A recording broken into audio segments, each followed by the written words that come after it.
Muzaffarnagar police ने एक ऐसे अंतर्राज्यीय वाहन चोर गिरोह का पर्दाफाश किया है जो दिल्ली एनसीआर से महंगी लग्जरी गाड़ियां चोरी कर उनके इंजन और चेसिस नंबर बदलकर फर्जी नंबर प्लेट लगाता था और बाद में उन्हें देश के कई राज्यों के साथ साथ म्यांमार तक बेच देता था। इस पूरे गिरोह का खुलासा थाना बुढ़ाना पुलिस की कार्रवाई के दौरान हुआ है। पुलिस के अनुसार मुखबिर से सूचना मिली थी कि गिरोह के सदस्य विज्ञाना मार्ग स्थित एक खंडहर में चोरी के वाहनों को बेचने की तैयारी कर रहे हैं। सूचना मिलते ही थाना बुढ़ाना पुलिस ने मौके पर पहुंचकर घेराबंदी की। इसी दौरान संदिग्ध स्कॉर्पियो में बैठे बदमाशों ने पुलिस टीम पर जानलेवा फायरिंग कर दी। पुलिस ने आत्मरक्षा में जवाबी कार्रवाई की जिसमें एक बदमाश घायल हो गया। इसके बाद पुलिस ने घायल आरोपी समेत उसके 3 साथियों को गिरफ्तार कर लिया। गिरफ्तार आरोपियों की निशानदेही पर पुलिस ने एक महिंद्रा थार, एक महिंद्रा स्कॉर्पियो, 2 मारुति ब्रेजा और एक ऑल्टो कार बरामद की है। इसके अलावा 2 अवैध तमंचे, जिंदा और खोखा कारतूस, फर्जी नंबर प्लेट और वाहन चोरी में इस्तेमाल होने वाले आधुनिक उपकरण भी पुलिस ने जब्त किए हैं। पूछताछ के दौरान आरोपियों ने कई बड़े खुलासे किए हैं। उन्होंने बताया कि गिरोह दिल्ली एनसीआर से लग्जरी वाहन चोरी करता था और फिर उनके इंजन तथा चेसिस नंबर बदलकर नई पहचान दे देता था। इसके बाद फर्जी दस्तावेज तैयार कर इन वाहनों को पश्चिम बंगाल, बिहार, असम, मणिपुर जैसे राज्यों में भेजा जाता था। वहीं गिरोह का एक सदस्य इन वाहनों को मणिपुर के रास्ते म्यांमार पहुंचाकर ऊंचे दामों पर बेच देता था। इस अवैध कारोबार से गिरोह को लाखों रुपए का मुनाफा होता था। पुलिस ने बताया कि गिरफ्तार आरोपियों पर उत्तर प्रदेश, दिल्ली, उत्तराखंड, पश्चिम बंगाल, झारखंड समेत कई राज्यों में वाहन चोरी, आर्म्स एक्ट और अन्य गंभीर अपराधों के दर्जनों मुकदमे पहले से दर्ज हैं। अब पुलिस इनके पूरे नेटवर्क, फॉरवर्ड और बैकवर्ड लिंक की जांच कर रही है ताकि इस गैंग से जुड़े अन्य अपराधियों तक भी पहुंचा जा सके। इस सफल कार्रवाई को देखते हुए वरिष्ठ पुलिस अधीक्षक संजय कुमार वर्मा ने थाना बुढ़ाना पुलिस टीम को उनके उत्कृष्ट कार्य के लिए 25,000 रुपए के नगद पुरस्कार से सम्मानित किया है। पुलिस का कहना है कि जनपद में संगठित अपराध और वाहन चोरी करने वाले गिरोहों के खिलाफ आगे भी इसी तरह का अभियान लगातार जारी रहेगा। देखिए, टिप ऑफ मिलता है बुढ़ाना पुलिस को जनपद मुजफ्फरनगर में कि कुछ ये वाहन चोरों का गैंग सक्रिय है। इसी परिदृश्य में एसएचओ बुढ़ाना, उसकी टीम तथा सीओ बुढ़ाना एसपीआरए द्वारा पूरे मामले को सुपरवाइज किया जाता है और टिप ऑफ के आधार पर पुलिस एक्टिवेट होकर काम करती है। तो एक सुनसान स्थान पर 5 लोग इकट्ठा थे और जब पुलिस इनको पकड़ने के लिए जाती है तो पुलिस पे ये फायर करते हैं। इसमें राजू सिंह नाम का है, जो उसका राजू सिंह उर्फ नेपाली नाम है, वो उसको पैर में गोली लगती है, उसे आवश्यक चिकित्सा भी कराई जाती है तथा फिर आवश्यक कामिंग करा करके इसमें 3 लोग और गिरफ्तार किए जाते हैं। इसमें अनिल, आसिफ, मोहित, जिसमें 2 बुलंदशहर के निवासी हैं तथा आसिफ कमाल जो कि वर्धमान पश्चिम बंगाल का रहने वाला है। साथ ही साथ राजू सिंह उर्फ नेपाली जो कि उत्तराखंड हरिद्वार का निवासी है। मोहित कौशिक ये बुलंदशहर का निवासी है। इस प्रकार से 4 लोग गिरफ्तार किए जाते हैं।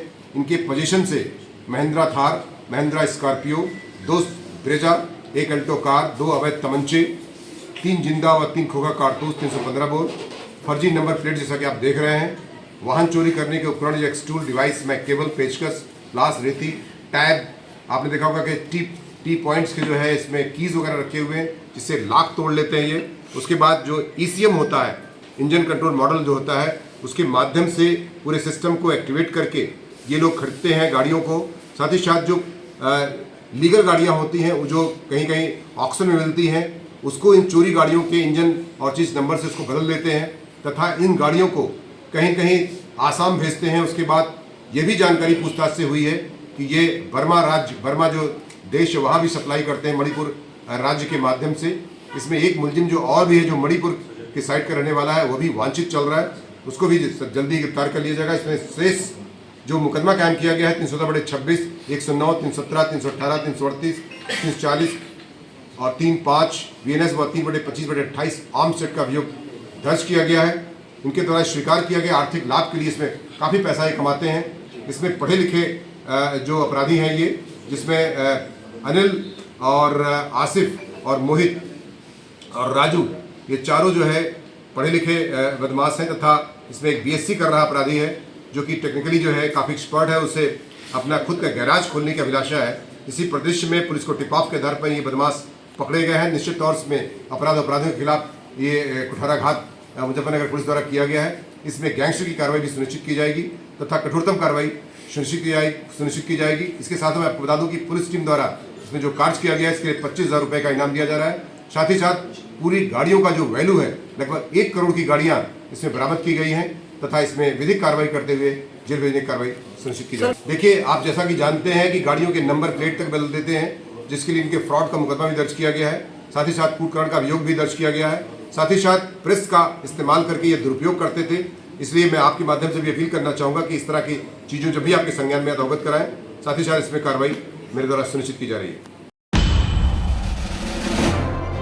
मुजफ्फरनगर में उत्तर प्रदेश सरकार के पिछड़ा वर्ग कल्याण एवं दिव्यांगजन सशक्तिकरण विभाग के राज्य मंत्री स्वतंत्र प्रभार नरेंद्र कश्यप ने सहारनपुर मंडल के अधिकारियों के साथ विभागीय योजनाओं की समीक्षा बैठक की। सर्किट हाउस में आयोजित इस बैठक में विभिन्न जन कल्याणकारी योजनाओं की प्रगति पर विस्तार से चर्चा की गई। राज्य मंत्री नरेंद्र कश्यप ने अधिकारियों को स्पष्ट निर्देश दिए कि सरकार की सभी योजनाओं का लाभ 100% पात्र लाभार्थियों तक पहुंचना चाहिए। उन्होंने कहा कि कोई भी पात्र व्यक्ति सरकारी योजनाओं से वंचित नहीं रहना चाहिए और लक्ष्य समयबद्ध तरीके से पूरे किए जाएं। मंत्री ने कार्यों में पारदर्शिता, जवाबदेही और विभागों के बीच बेहतर समन्वय पर भी जोर दिया। उन्होंने चेतावनी देते हुए कहा कि योजनाओं के क्रियान्वयन में किसी भी प्रकार की लापरवाही बर्दाश्त नहीं की जाएगी। बैठक में सहारनपुर मंडल के मंडलीय एवं जनपदीय अधिकारियों ने भाग लिया और विभागीय योजनाओं की वर्तमान स्थिति से मंत्री को अवगत कराया। सरकार का उद्देश्य पिछड़ा वर्ग और दिव्यांगजन समाज के सशक्तिकरण की योजनाओं को अंतिम व्यक्ति तक प्रभावी ढंग से पहुँचाना है। मेरा नाम दीक्षा उपाध्याय है, जिला दिव्यांग कल्याण अधिकारी एवं जिला पिछड़ा वर्ग कल्याण अधिकारी का चार्ज है। आज माननीय मंत्री जी के द्वारा सर्किट हाउस में समीक्षा बैठक ली गई, जिसमें दोनों ही विभाग, दिव्यांग कल्याण विभाग और पिछड़ा वर्ग कल्याण विभाग की समस्त योजनाओं की प्रगति की समीक्षा की गई। जैसे दिव्यांग कल्याण विभाग की पेंशन, जो कि हमारी पहली किस्त अब इस साल की जा रही है, शादी विवाह पुरस्कार योजना, दुकान निर्माण संचालन योजना, कृत्रिम उपकरण योजना की समीक्षा की गई और पिछड़ा वर्ग कल्याण विभाग की हमारी स्कॉलरशिप, ओ लेवल और शादी अनुदान योजनाओं की समीक्षा की। इस बार हमारा जो वित्तीय वर्ष 25-26 के हिसाब से चौथी किस्त के हिसाब से जो हमारे लाभार्थी थे वो 17,810 हमारे दिव्यांग पेंशन के लाभार्थी थे, जो लगभग हमने पिछले वित्तीय वर्ष में लगभग हमने 1100 से 1200 नए लाभार्थियों को ऐड किया है। जनहित के बहुत सारे मुद्दे जनपद भर के आते हैं, तो जो भी मुद्दे आते हैं, विकास के काम आते हैं, समस्याएं आती, जैसे बिजली के बारे में बातचीत हुई तो हमने उसके बारे में निर्देश दिया कि चेक कराओ, बिजली कहीं कमी है तो उसको ठीक कराना चाहिए। सरकार डिस्ट्रिक्ट हेडक्वार्टर पे 24 घंटे, तहसील हेडक्वार्टर पे मान लिया 20-22 घंटे और गांवों में भी 18 घंटे का प्रावधान सरकार का है, तो उसका पालन होना चाहिए। इसके लिए भी कहा है। एक सड़क के बारे में मुझे जानकारी दी गई थी, उसके बारे में बताया भी सड़कें कहीं टूटी है तो उसको समय से ठीक कराना चाहिए।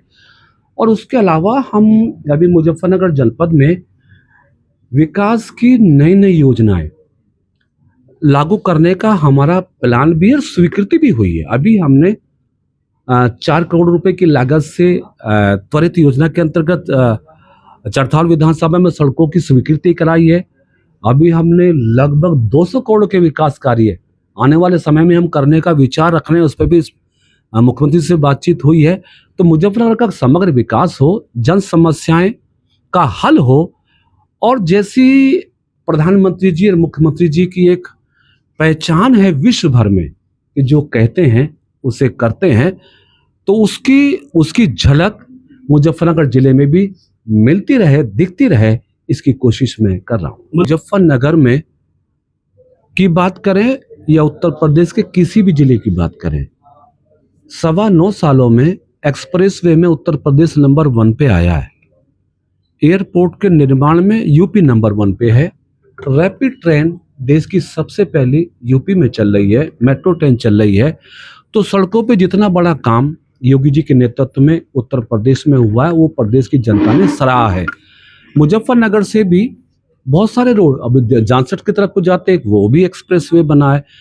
मुजफ्फरनगर जिसको आप बात कर रहे हैं, मेरठ से आने वाला मुजफ्फरनगर रोड, ये भी बेहतरीन है। शामली वाले रोड में भी कोई कमी नहीं है।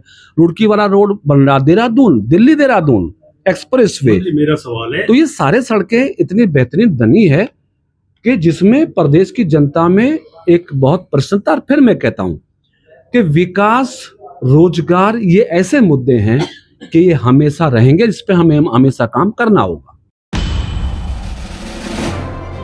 मुजफ्फरनगर में एक महिला ने वरिष्ठ पुलिस अधीक्षक को प्रार्थना पत्र देकर अपने पति और ससुराल पक्ष की सुरक्षा की मांग की है। महिला का कहना है कि उनका पहला वैवाहिक संबंध कानूनी रूप से समाप्त हो चुका था, जिसके बाद उन्होंने अपनी इच्छा और सहमति से दूसरा निकाह किया। महिला ने आरोप लगाया है कि उनके इस फैसले से नाराज कुछ लोग लगातार उन्हें और उनके परिवार को जान से मारने की धमकियां दे रहे हैं। उनका कहना है कि कई दिनों से मानसिक दबाव बनाया जा रहा है और उन्हें लगातार डराया धमकाया जा रहा है। इसी कारण उन्हें अपनी और अपने पति की सुरक्षा को लेकर गंभीर चिंता बनी हुई है। प्रार्थना पत्र में महिला ने पुलिस प्रशासन को बताया कि उन्हें आशंका है कि किसी भी समय उनके साथ या उनके परिवार के किसी सदस्य के साथ कोई अप्रिय घटना हो सकती है। उन्होंने मांग की है कि स्थानीय थाना पुलिस को सुरक्षा के लिए निर्देश दिए जाएं और पूरे मामले में निष्पक्ष जांच कर आवश्यक कानूनी कार्रवाई की जाए। महिला ने प्रशासन से यह भी अपील की है कि उन्हें और उनके परिवार को पर्याप्त सुरक्षा उपलब्ध कराई जाए ताकि वे बिना किसी भय के अपना जीवन व्यतीत कर सकें। फिलहाल शिकायत मिलने के बाद पुलिस प्रशासन मामले की जांच में जुट गया है और तथ्यों के आधार पर आगे की कार्रवाई की बात कही जा रही है। तरन्नुम जी, मैंने इनके साथ में अपनी मर्जी से शादी करी। जोर से बोलिए। अच्छा। मुंतजिर के साथ में, गांव के शेरवा, धोलापड़ा 2 साल से जी। मुझे अपने घर को से वसीम, राशिद, फिरोज, नासिर, तहसीन, तंजीम, कलीम जी। भाइयों से खतरा आपको? जी। किस तरह का खतरा, क्या कहना है? जी मारने की धमकी दे रहे। आपका मुंतजिर मामला ये है जी, मैंने इस लड़की के साथ कोई ज़बरदस्ती नहीं करी, मैंने उससे शादी करी। ठीक है जी, इस लड़की की मर्जी थी मेरे साथ शादी करने की, इससे मैंने शादी कर ली। लड़की का नाम तरन्नुम है, जिसके भाई इसको मारने की धमकी दे रहे। ठीक है जी, हाँ जी, इसके भाई है जो कह रहे हैं, उनको क्या नाम ले रहा है, तुम्हें और तुम्हारे पति को 7 ससुर को मारेंगे। बस हम यही चाह रहे हैं, हम सुरक्षित घर पहुँचे। मैं तो कसेरे में रहता हूँ जी, गांव कसेरे का रहने वाला हूँ। ये गांव धोलापड़े की रहने वाली है। वो हमारा थाना पड़ता है शाहपुर जी, जिला मुजफ्फरनगर जी। इनका थाना पड़ता है सरसावा और जिला सहारनपुर है जी। ठीक है जी, हाँ जी, बिल्कुल खतरा है। बस हमको सुरक्षित घर पहुँचवाओ, और कुछ नहीं है। कल शादी करिए 17 तारीख में, यहीं पे करिए जी। हाँ जी, हाँ जी, बिल्कुल हमारे परिवार वाले खुश है, इनके परिवार वाले खुश नहीं है। ठीक है जी, हमारा जो रिलेशनशिप था वो 4 साल था, लेकिन हम 2 साल से साथ थे दोनों। ठीक है जी, इसकी शादी इसके भाइयों ने ज़बरदस्ती करी। ये वहाँ पे रहना नहीं चाहती। इसकी शादी गांव में करी थी इसके भाइयों ने, लेकिन ये वहाँ पे रहना नहीं चाहती, ज़बरदस्ती करी थी। मतलब मारने की धमकी देर से इनको, वरना से शादी कर लो तुम। लेकिन इसने मतलब ये डर गई तो इसने शादी कर ली। इसने मुझको फिर बाद में बताया कि तो बात है, मेरी ज़बरदस्ती शादी कर दी। मतलब जो जिस लड़की के साथ इसकी शादी कर दी ना, उसने इसको डिवोर्स दे दिया। ठीक है जी, अब दूसरी बात यह है, मतलब वो इनके भाइयों के साथ लग गया, उनको हम भी मतलब तुम्हारे साथ है मारने की। हाँ जी, मारने की धमकी दे रहे, बस ये बात है। हाँ जी, बिल्कुल, हमने दोनों कोर्ट मैरिज कर लिया, हमारी शादी हो गई। हाँ जी, हो गया। मध्य प्रदेश के गुना जिले से एक दर्दनाक हादसा सामने आया है। कैंट थाना क्षेत्र के मावन इलाके में केंद्रीय नारकोटिक्स विभाग की कार्रवाई के दौरान भाग रहे नशा तस्करों की कार ने 2 बाइकों को जोरदार टक्कर मार दी। हादसे में बाइक सवार पति पत्नी की मौके पर ही मौत हो गई, जबकि उनका 3 से 4 साल का मासूम बच्चा और एक अन्य ग्रामीण गंभीर रूप से घायल हो गए। इस कार्रवाई के दौरान पुलिस ने एक ट्रक से करीब 25 क्विंटल डोडा चूरा बरामद किया है, जिसकी कीमत लगभग 3 करोड़ रुपए बताई जा रही है। मामले में एक आरोपी को गिरफ्तार कर लिया गया है, जबकि फरार तस्करों की तलाश जारी है। पुलिस पूरे मामले की जांच में जुटी हुई है। पुलिस को सूचना मिली थी कि मावन के पास में, असूलनगर हाईवे के पास, एक जो हुंडई वर्ना कार है, उसका एक मोटरसाइकिल से एक्सीडेंट हुआ है, जिसमें एक पुरुष और एक महिला मृत हो गए और लगभग 3 से 4 साल के एक बालक है, वो घायल है, जिसे हॉस्पिटल में एडमिट करा दिया है। इस घटना के कुछ थोड़ा सा आगे चल के जो गाड़ी गोवर्धन कुशवाहा के घर में टकराई, जिससे उनकी भी स्थिति घायल जैसी है, उनको भी हॉस्पिटल में एडमिट कराया गया है। और नारकोटिक्स की टीम जो अभी थाने पर है, उसने बताया कि वो इस ट्रक का पीछा कर रही थी। संभवतः उस पर नारकोटिक्स डिपार्टमेंट की नज़र थी, जिसमें एक ट्रक है और जो गाड़ी जिस हुंडई कार के वर्ना का जो एक्सीडेंट हुआ है, वो उसी को शायद पायलटिंग कर रही थी और उसी वजह से उसका एक्सीडेंट हुआ। अभी जो ड्राइवर है, उसने लगभग बताया कि शायद 25 कुंटल के आसपास है। कितनी कीमत है सर? नारकोटिक्स टीम के जो बताया अनुसार लगभग 3 करोड़ का उन्होंने आकलन किया है कि 3 करोड़ रुपये का होगा। राजधानी दिल्ली के जंतर मंतर से शनिवार सुबह एक बड़ा घटनाक्रम सामने आया, जब पिछले 21 दिनों से भूख हड़ताल पर बैठे सामाजिक कार्यकर्ता और शिक्षा सुधारक सोनम वांगचुक को दिल्ली पुलिस मेडिकल आधार पर सफदरजंग अस्पताल ले गई। इस कार्रवाई के दौरान जंतर मंतर पर मौजूद प्रदर्शनकारियों ने पुलिस का विरोध किया, जिसके चलते कुछ समय के लिए तनावपूर्ण और हंगामे जैसे हालात बन गए। जानकारी के मुताबिक शनिवार सुबह दिल्ली पुलिस की टीम जंतर मंतर पहुंची और हाई कोर्ट के आदेश का हवाला देते हुए सोनम वांगचुक को विरोध स्थल से हटाने की कार्रवाई शुरू की। पुलिस अधिकारियों का कहना है कि लगातार 21 दिनों की भूख हड़ताल के कारण उनके स्वास्थ्य को लेकर चिंता बढ़ गई थी। इसी को ध्यान में रखते हुए उन्हें चिकित्सकीय निगरानी के लिए सफदरजंग अस्पताल ले जाया गया। जैसे ही पुलिस ने वांगचुक को अस्पताल ले जाने का प्रयास किया, वहां मौजूद समर्थकों और प्रदर्शनकारियों ने इसका विरोध किया। कई लोगों ने पुलिस कार्रवाई पर सवाल उठाए और इसे आंदोलन को कमजोर करने की कोशिश बताया। हालांकि पुलिस ने स्थिति को नियंत्रित करते हुए सोनम वांगचुक को सुरक्षित अस्पताल पहुंचा दिया। फिलहाल सफदरजंग अस्पताल के भीतर और बाहर सुरक्षा व्यवस्था कड़ी कर दी गई है। अस्पताल परिसर में बड़ी संख्या में दिल्ली पुलिस के जवान तैनात हैं ताकि किसी भी अप्रिय स्थिति से निपटा जा सके। पुलिस लगातार हालात पर नजर बनाए हुए है। गौरतलब है कि सोनम वांगचुक पिछले 21 दिनों से अपनी विभिन्न मांगों को लेकर जंतर मंतर पर अनशन कर रहे थे। उनकी भूख हड़ताल और आंदोलन को लेकर देश भर में चर्चा हो रही थी। अब उन्हें अस्पताल ले जाने के बाद इस पूरे मामले ने नया मोड़ ले लिया है। फिलहाल सभी की नजर सोनम वांगचुक की स्वास्थ्य स्थिति और आगे की प्रशासनिक कार्रवाई पर टिकी हुई है। वहीं प्रदर्शनकारी भी अपने आंदोलन को जारी रखने की बात कह रहे हैं। आने वाले दिनों में इस पूरे घटनाक्रम पर सरकार, प्रशासन और आंदोलनकारियों की अगली रणनीति क्या होगी, इस पर सभी की निगाहें बनी रहेंगी। ऑनरेबल हाईकोर्ट के आदेशानुसार और हेल्थ कंडीशंस और मेडिकल एडवाइस के अनुसार श्री सोनम वांगचुक जी को यहाँ से अप्रोप्रिएट गवर्नमेंट हॉस्पिटल, जो मच नीडेड मेडिकल इंटरवेंशन है, उसके लिए ले जाया गया है। बॉलीवुड सुपरस्टार सलमान खान को लगातार मिल रही धमकियों के बाद अब अभिनेता आमिर खान का नाम भी कथित तौर पर धमकी के मामले में सामने आया है। सोशल मीडिया पर कुछ पोस्ट और एक ऑडियो तेजी से वायरल हो रहे हैं, जिनमें दावा किया गया है कि लॉरेंस बिश्नोई गैंग के नाम से आमिर खान को धमकी दी गई है। इस घटना के सामने आने के बाद फिल्म इंडस्ट्री और सुरक्षा एजेंसियों में हलचल मच गई है। जानकारी के मुताबिक सोशल मीडिया प्लेटफॉर्म पर वायरल हो रही पोस्ट कथित तौर पर आरजू बिश्नोई और टाइसन बिश्नोई नाम के हैंडल से शेयर की गई है। इन पोस्ट में आमिर खान की निजी जिंदगी का जिक्र करते हुए उनकी तीसरी शादी और लव जिहाद जैसे विवादित मुद्दों का उल्लेख किया गया है। इसके साथ ही एक कथित ऑडियो क्लिप भी सोशल मीडिया पर वायरल हो रही है, जिसे लेकर तरह तरह के दावे किए जा रहे हैं। हालांकि अब तक सबसे महत्वपूर्ण बात यह है कि मुंबई पुलिस या किसी केंद्रीय जांच एजेंसी ने इन वायरल पोस्ट और ऑडियो की आधिकारिक पुष्टि नहीं की है। फिलहाल इन्हें केवल सोशल मीडिया पर वायरल हो रहे दावे के तौर पर देखा जा रहा है, इसलिए इनकी सत्यता की जांच की जा रही है। सूत्रों के अनुसार मुंबई पुलिस और साइबर सेल पूरे मामले की गंभीरता से जांच कर रही है। जांच एजेंसियां यह पता लगाने में जुटी हैं कि वायरल पोस्ट और ऑडियो किसने तैयार किए, इन्हें किस अकाउंट से साझा किया गया और इनके पीछे वास्तविक उद्देश्य क्या था। साथ ही यह भी जांच की जा रही है कि क्या इन पोस्ट का संबंध वास्तव में किसी आपराधिक गिरोह से है या फिर यह सोशल मीडिया पर अफवाह फैलाने की कोशिश है। गौरतलब है कि पिछले कुछ समय से लॉरेंस बिश्नोई गैंग का नाम कई हाई प्रोफाइल धमकी मामलों में सामने आता रहा है। ऐसे में आमिर खान से जुड़ा यह नया मामला भी चर्चा का विषय बन गया है। हालांकि जब तक जांच पूरी नहीं हो जाती और पुलिस की ओर से आधिकारिक पुष्टि नहीं होती, तब तक वायरल दावों को अंतिम सत्य नहीं माना जा सकता। फिलहाल सभी की नजर मुंबई पुलिस की जांच पर टिकी हुई है। जांच पूरी होने के बाद ही यह साफ हो सकेगा कि वायरल धमकी वास्तविक है या फिर सोशल मीडिया पर फैलाया गया भ्रामक और फर्जी कंटेंट। राजस्थान के बहरोड से एक ऐसा मामला सामने आया है जिसने हर किसी को सोचने पर मजबूर कर दिया। दिल्ली जयपुर नेशनल हाईवे 48 पर नीमराना थाना क्षेत्र में श्याम बाबा मंदिर के पास आम से भरी एक पिकअप गाड़ी ने पीछे चल रहे टेम्पो को जोरदार टक्कर मार दी। टक्कर इतनी जबरदस्त थी कि पिकअप का संतुलन बिगड़ गया और उसमें अचानक आग लग गई। देखते ही देखते आग ने पूरी गाड़ी को अपनी चपेट में ले लिया और उसमें लदे हजारों आम सड़क पर बिखर गए। हादसे के बाद हाईवे पर अफरा तफरी का माहौल बन गया। लेकिन इस पूरे घटनाक्रम में सबसे चौंकाने वाली तस्वीर तब सामने आई जब सड़क पर बिखरे आमों को उठाने के लिए स्थानीय लोगों की भीड़ उमड़ पड़ी। कई लोग बोरे और थैले लेकर आम समेटने में जुट गए। सोशल मीडिया पर इस घटना के वीडियो भी तेजी से वायरल हो रहे हैं, जिनमें लोग सड़क पर बिखरे आम उठाते दिखाई दे रहे हैं। सूचना मिलते ही पुलिस और दमकल विभाग की टीमें मौके पर पहुंची। दमकल कर्मियों ने कड़ी मशक्कत के बाद पिकअप में लगी आग पर काबू पाया, जबकि पुलिस ने हाईवे पर यातायात को सुचारू कराया और भीड़ को हटाने का प्रयास किया। फिलहाल पुलिस हादसे के कारणों की जांच कर रही है। राहत की बात यह रही कि समय रहते आग पर काबू पा लिया गया, जिससे कोई बड़ा विस्फोट या अन्य गंभीर हादसा नहीं हुआ। हालांकि इस घटना ने एक बार फिर यह सवाल जरूर खड़ा कर दिया है कि सड़क हादसों के दौरान लोगों की प्राथमिकता घायलों की मदद होनी चाहिए या सामान लूटने की होड़।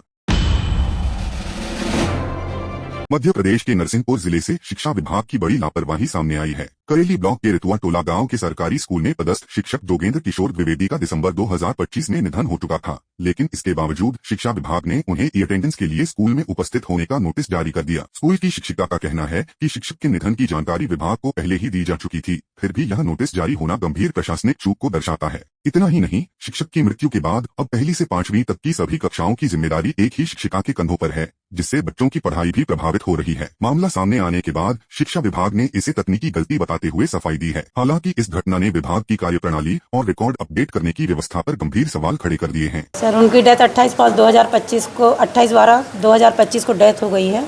उसके बाद से ये अटेंडेंस लगाना तो संभव है ही नहीं, जो व्यक्ति नहीं है कहाँ से लगाएगा। उसके कारण फिर भी उनको नोटिस जारी हुआ, तो मैंने अपना प्रमाणीकरण भी दिया और उनका डेथ सर्टिफिकेट भी लगा दिया। मैंने JS के ग्रुप में जहाँ से डाला था वहाँ पर मैंने अपना प्रमाणीकरण दे के डेथ सर्टिफिकेट सेंड कर दिया। उसके बाद फिर भी अटेंडेंस के लिए उनको नोटिस लग रहे हैं। हम लोग दोनों थे, जोगेंद्र किशोर द्विवेदी और मैं गीता वर्मा। और अभी भी जब से डेथ हुई है उनकी 28/12/2025 से, जब से मैं यहाँ पर अकेली हूँ, तो 1 से 5 क्लास मैं ही मैनेज करती हूँ। कितना बड़ी समस्या तो बहुत है सर, छोटे बच्चे हैं, उनके साथ मैनेज करने में दिक्कत होती है, कोर्स को लेके भी होती हैं। इस स्कूल में कार्यरत जोगेंद्र द्विवेदी की मृत्यु हो गई थी और प्रोसेस के तहत यहाँ से रिक्वेस्ट डाल दी गई थी। एरिया ऑफिसर शासकीय PM श्री कन्याशाला करेली के द्वारा, किंतु तकनीकी समस्याओं के चलते पोर्टल अपडेट नहीं हो पाया। इस कारण ये तकनीकी कारणों से ये त्रुटि हुई है।